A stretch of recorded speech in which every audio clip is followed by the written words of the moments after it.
before we start, have you ever stayed somewhere that felt off, like the house itself was watching you?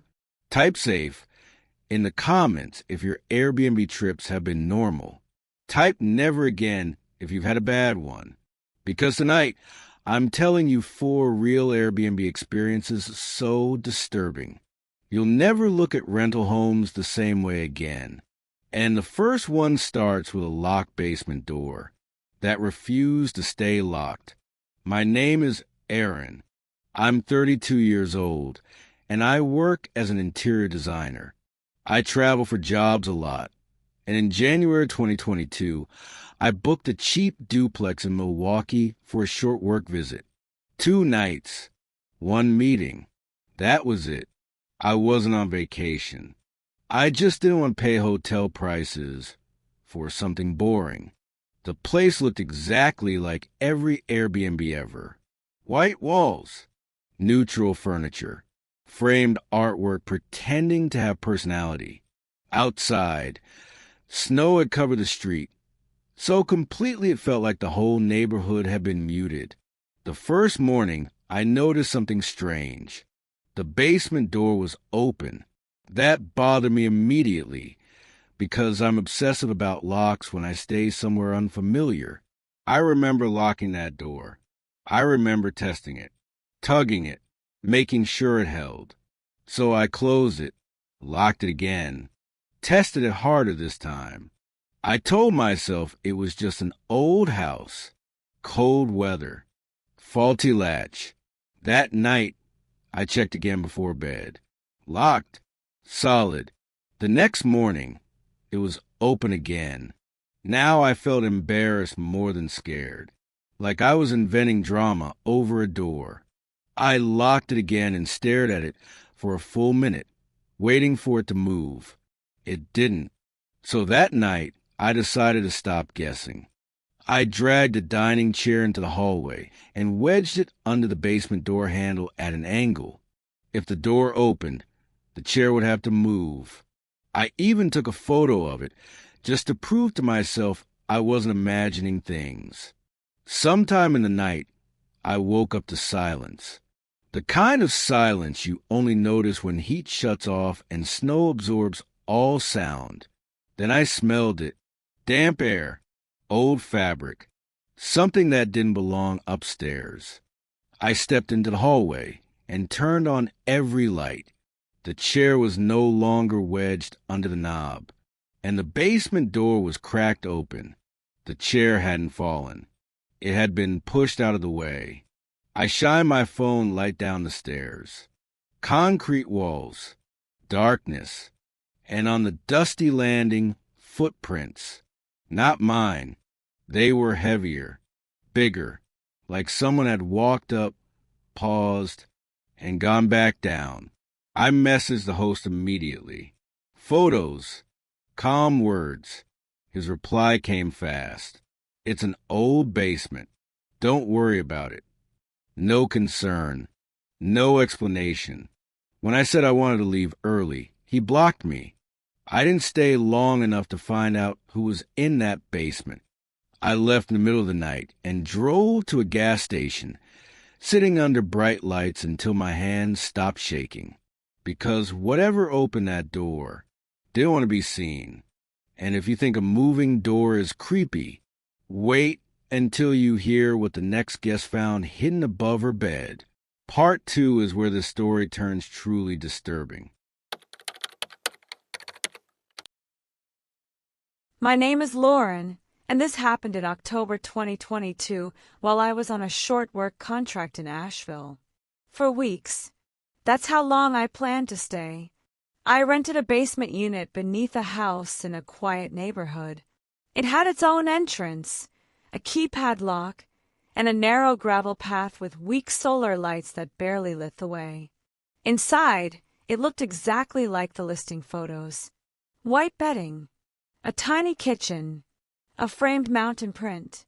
The host messaged me right after I arrived. Welcome. Let me know if you need anything. Polite, distant, perfect. I unpacked, laid out my scrubs for the morning, heated up dinner, and tried to treat the night like routine. Shower, bed, lights off, but I couldn't sleep. My eyes kept drifting to the ceiling above the bed. There was a smoke detector there, but it felt wrong. It wasn't centered. It sat slightly lower than normal and angled toward the bed. I told myself it was just bad installation. Old house. Weird placement. Still, my body wouldn't relax. I turned the lamp on and sat up. In the light, it looked normal at first. White plastic. Nothing strange. But then I noticed something else. There was another smoke detector in the hallway near the bathroom. Same shape, but older. Matte. Slightly yellowed. The one above my bed looked newer. Glossier. And it didn't sit flush against the ceiling. There was a thin shadow line around one side. I turned on my phone flashlight and aimed it up. On the face of the device was a tiny dark dot. A pinhole. I pulled a chair from the kitchen and stood on it. I twisted the device, gently like you would to change a battery. It came loose too easily. When the cover came off, my stomach dropped. Inside was a small camera lens, a compact circuit board, and a slot for a memory card, pointed directly at where my pillow would be. I sat on the bed, holding it like it was contaminated. Then I looked around the room differently. The outlets, the vents, the alarm clock. Normal objects suddenly felt staged. I took photos of everything. The ceiling mount, the inside of the device, close-ups, wide shots, anything that might matter later. Then I messaged the host. I opened the smoke detector above the bed and found a camera inside. "Can you explain?" He replied almost instantly. "It's not active. Don't worry." Then another message. "Please don't report it. You'll ruin my listing." That's when fear replaced confusion. Because if it wasn't active, why beg? If it was a mistake, why not act shocked? He never explained why it was there. I didn't sleep. I put the device in a plastic bag and shoved my suitcase against the bedroom door. Not for security, for comfort. I left the bathroom light on to keep shadows away. Around 4:30 a.m., I packed and left. I never went back. Airbnb moved me to a hotel later that day. I finished my contract. I acted normal. But the scariest part wasn't the camera. It was knowing. I might never have noticed it at all. And if you think being watched is terrifying, wait until you hear about the man who stayed in the desert and realize someone outside was watching him in real time. Part 3 is where this turns into a stalker story. My name is Daniel, and this was supposed to be a reset trip. I was 41, freshly divorced, and exhausted from a year that felt like one long argument with life. I booked a small rental outside Joshua Tree because I wanted quiet, a place where nothing happened, a place where I could sit under the stars and not think.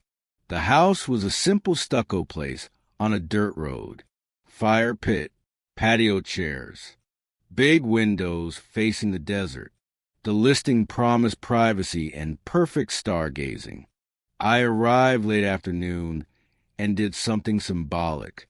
I put my phone on airplane mode. No emails, no messages, just silence.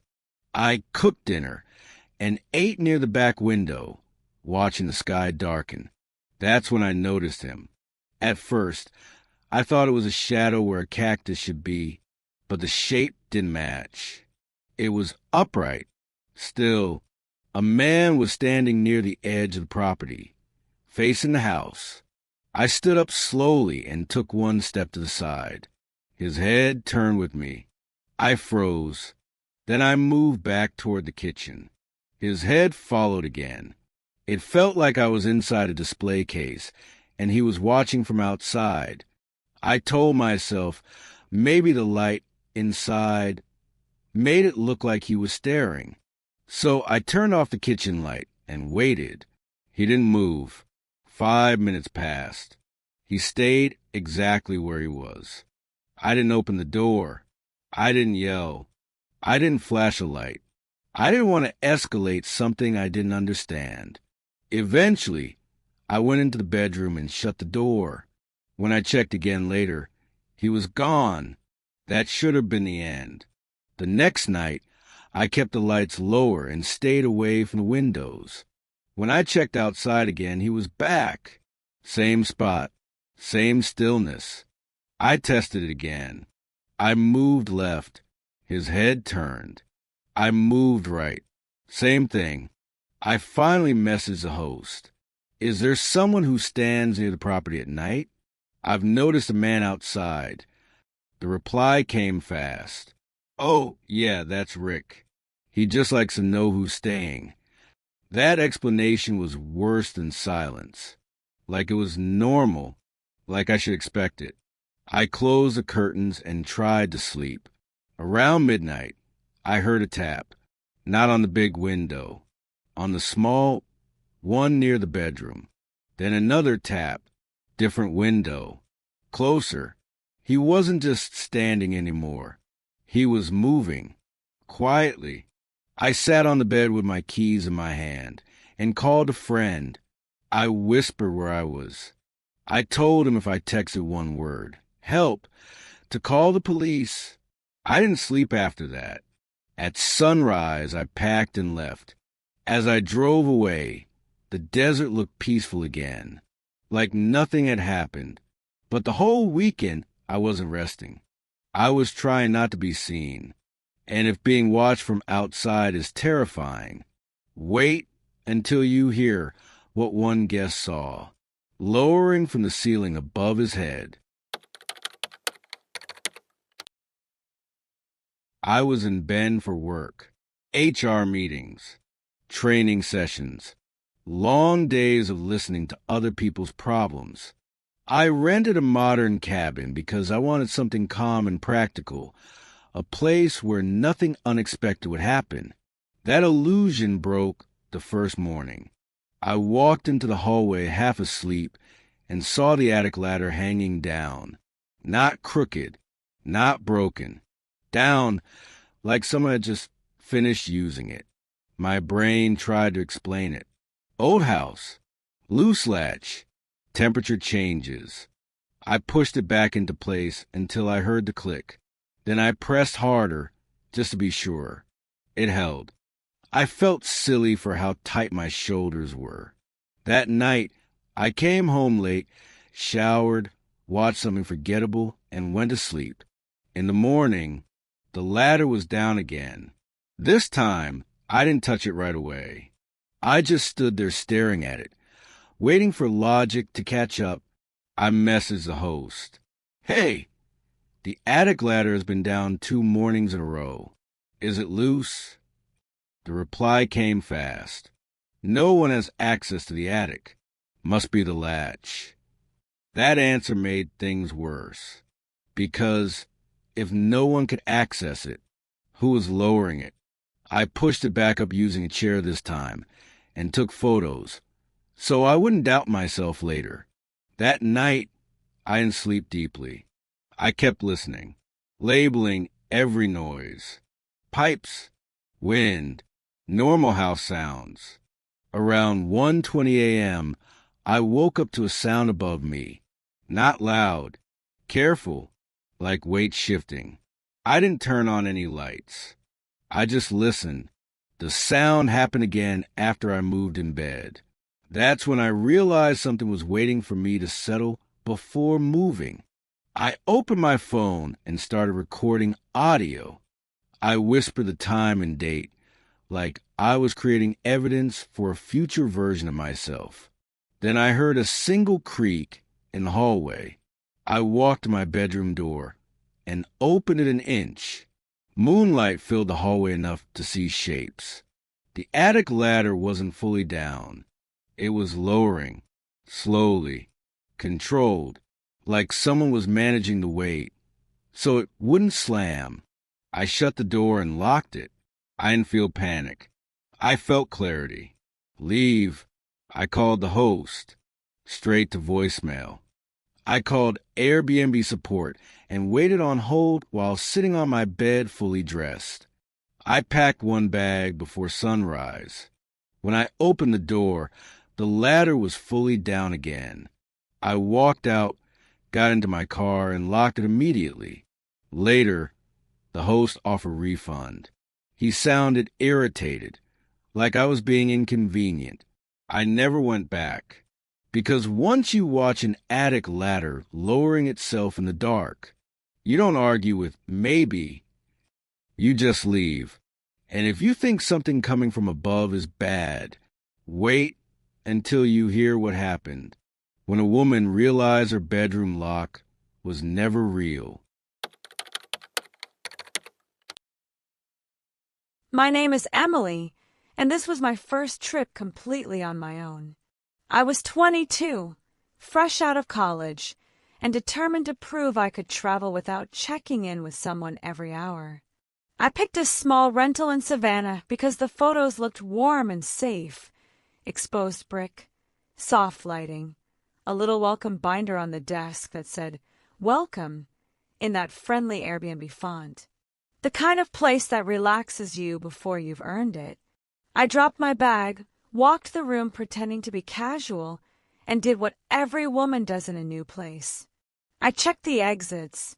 When I closed the bedroom door, I turned the lock and heard the click. Then I tested it. The door opened anyway. I stared at the handle like I'd done something wrong. I locked it again, slower this time. Click. Test. It opened just as easily. The lock existed, but it didn't decide anything. I messaged the host. "Hey, sorry to bother you. The bedroom lock clicks, but the door still opens." He replied fast. "That's strange. Are you sure it's locked?" I sent a short video, me turning the lock and opening the door without resistance. "Old house," he said. "Try pulling the door tight when you lock it." I tried. It didn't change anything. It was night one. I didn't want to be difficult. So I went out, ate dinner, walked around like a tourist, told myself it was nothing. Back at the rental, I tested the door again. Still useless. I messaged him again. "Sorry, it still won't stay shut. I don't feel comfortable sleeping like this." This time, the reply took longer. "Are you having trouble sleeping?" he wrote. I hadn't said I was in bed. I hadn't said it was night.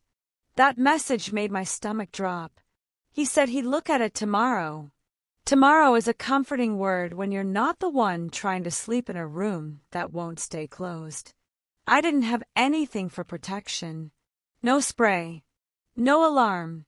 Just my phone and a bad feeling. So I moved furniture. The dresser scraped loudly across the floor as I wedged it against the door. I checked the window locks. Closed the curtains. Left one lamp on. I got into bed, fully dressed with my phone in my hand. Around midnight, I heard pressure on the door handle. Not a turn. A test. I stayed perfectly still. The handle moved again. Then nothing. No footsteps. No other doors opening. Just silence. I didn't sleep. I watched the time crawl until the sky began to change color. At sunrise, I dragged the dresser back just enough to open the door, checked the hallway, and left. Later, the host texted, "Did you sleep okay?" I never replied. I drove home early and told people the trip just fell off. But the truth was simpler. I learned how fast a lock becomes imaginary when someone else knows it doesn't matter. And if you think that was the worst of it, the final story ties everything together. Because sometimes the scariest part isn't what happens. It's how normal everything felt at first. After all these stories, what unsettled me most wasn't the basement, or the camera, or the man in the desert, or the attic ladder. It was how normal everything felt before it wasn't. Every single place looked safe in photos. Every host sounded polite in messages. Every guest thought they were overreacting, until they weren't. That's the pattern. Aaron didn't panic when the basement door opened.